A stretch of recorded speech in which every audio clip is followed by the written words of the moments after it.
So, of course, you just said Jesus is the most important thing for everyone out here. And so, can you please explain to everyone out here what Jesus stood for, and especially the qualities of love, how to love your neighbor even if they don't agree with you? So what is your name again? Talise. Talise, that's a beautiful question. I'm Thank you. glad you came up to ask it. But I want to also just add something, because you're right.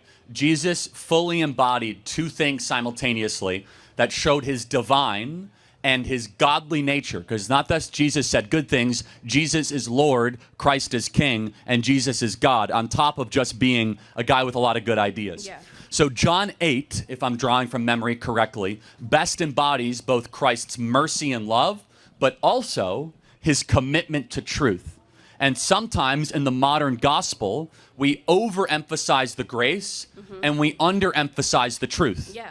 And so I we agree. are far too willing to say, hey, Jesus loves everybody, but we don't get to the second part of the conversation that says Jesus doesn't want you to live in sin. I So agree. this is, in John 8, it's best embodied, right? Almost every Christian in this audience will be able to tell you the first part of this, which is a bunch of Sadducees and Pharisees who are standing around with rocks, and they're about to stone the prostitute woman. And Jesus comes up and says, let the first among you without sin cast the first stone. And everyone starts dropping the rocks. But what comes next shows that Christ is not just grace-focused, he's simultaneously truth-focused. He goes up to the woman who had a career in selling herself for sex and said, sin no more. Now, imagine today how much trouble you would get in if you would go up to somebody and say, stop sinning. Oh, you're being too judgmental. No, you're actually being Christ-like. So Jesus stood. He was 100% grace and truth. And that tension is very hard in a modern world because we want to overemphasize grace when in reality Christ loves us too much to have us continue to live in sin. He wants us to try to elevate our actions to glorify God in all that we do. I agree 100%. Hi, everyone. Welcome back to my channel. Today, I want to talk about the tragedy that has shocked the whole country last week, the death of conservative activist Charlie Kirk.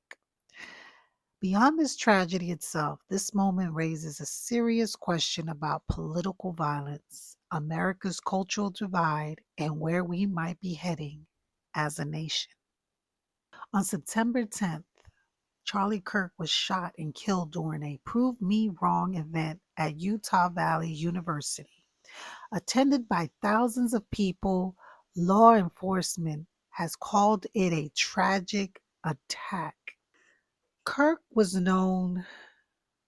best known as the co-founder of Turning Point USA, a group that mobilized young conservatives across the country.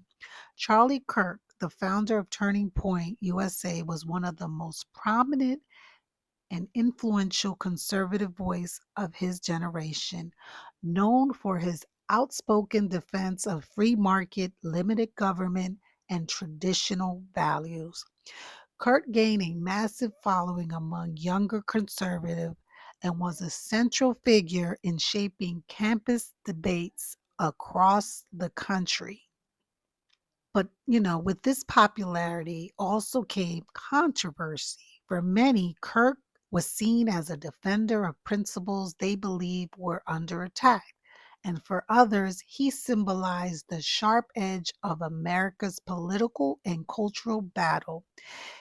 His critics often accused him of fueling polarization, while his supporters saw him as a truth teller standing up to a dominant, left leaning culture. You see, the divide here goes deeper than Kirk himself. It reflects a broader cultural and political split that has been widening in the United States for years. Issues like free speech on campus, gender identity, immigration, and the role of government became each side seeing the other not just as an opponent, but at times as threats. In this environment, political figures like Kirk became more than just a commentator, he became a symbol. To supporters, he represented courage and conviction. To opponents, he embodied a worldview they could not accept. The elevation of personalities into cultural battleground helped fuel the tension across the country. See, while the investigation into his assassination continues, what's clear here is that this tragedy highlights the risk of a nation so deeply divided. We have political debates that once might have stayed in classrooms, town halls, or the media are now spilling into dangerous and sometimes violent confrontations. And in many ways, Charlie Kirk's life and death symbolizes the intensity of America's cultural wars. And he was also a high profile voice in the MAGA movement. His death has intensified debates already dividing America.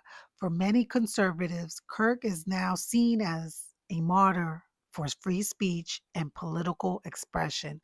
For others, the tragedy is sparking calls for gun safety, campus security, and a conversation about the rhetoric in politics. So, what's clear is that this killing has deepened the cultural divide. Each side is framing the event through its own lens. One sees an attack on freedom, and the other sees America's gun violence crisis.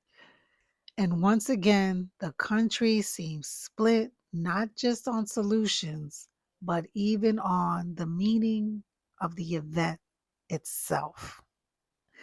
You have people out here just cheering on his death because they didn't like him. And now they're losing their jobs because their place of employment looks at it as, a threat to their companies. And then you have the people that are sad about the situation and the tragedy, having vigils and paying respect to Charlie Kirk.